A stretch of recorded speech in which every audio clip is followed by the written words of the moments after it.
to start this project, we're going to use a pencil to draw shapes. I want you to remember to draw geometric shapes and organic shapes. You can make them different sizes. If you really like one of the shapes you made, you can make it again. It's okay to repeat some shapes, but I do want a variety of shapes as well.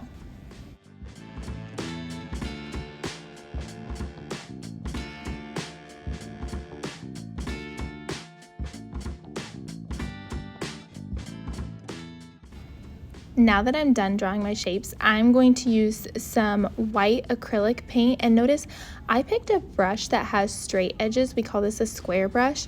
That's going to help me get really nice clean lines on the edge. Even if something I'm making is a little curvy, it kind of helps get that straight edge to whatever I'm doing. And don't worry about painting these absolutely perfect. You still want to try to stay in the lines, but if you have some spots where the paint's a little thinner than other spots, that'll be okay. But you're going to paint in all of your shapes white so that we can add color to them next week when your paint is dry.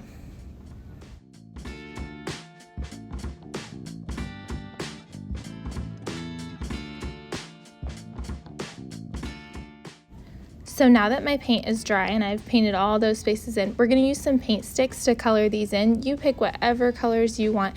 I like to go through and color all of mine in, and then I'll go back in and add some designs and details later once I've got everything colored in. You are welcome to repeat colors or make some kind of pattern if you would like to, or you can just do totally different colors.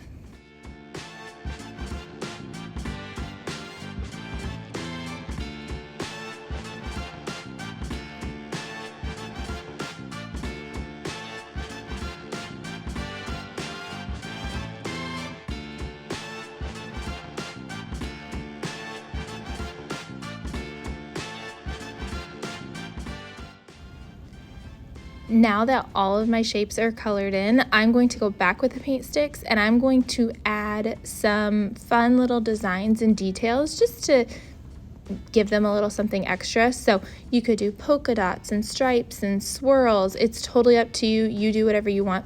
One thing you'll want to notice or pay attention to is that sometimes some colors won't show up on other colors very well. So if you're trying to put a lighter color on a darker color, it may not show up very well.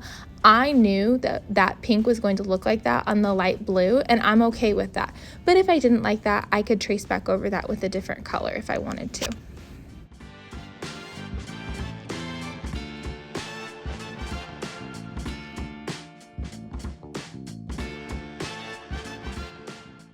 So to make our project look a little bit more like Reggie Laurent's, we're going to take a white oil pastel and we're going to just start to fill in all of that black space between our shapes.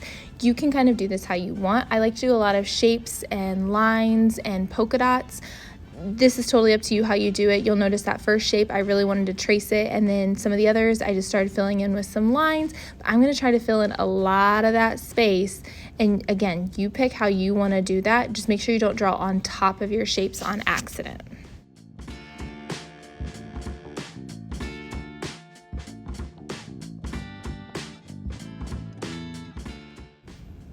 So for one last step to make it kind of look more like Favianna Rodriguez's art, we're going to take some tissue paper and we're going to cut that into shapes. And notice I keep laying them on different shapes to kind of see what it looks like, because when I lay certain colors over another color, it kind of looks like if I mixed those two colors together if I was using paint.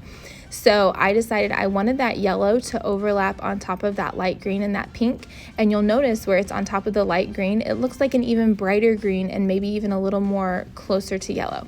There are going to be some colors of tissue paper that are a little too dark, so you just might want to check that and make sure it's what you want before you glue it down.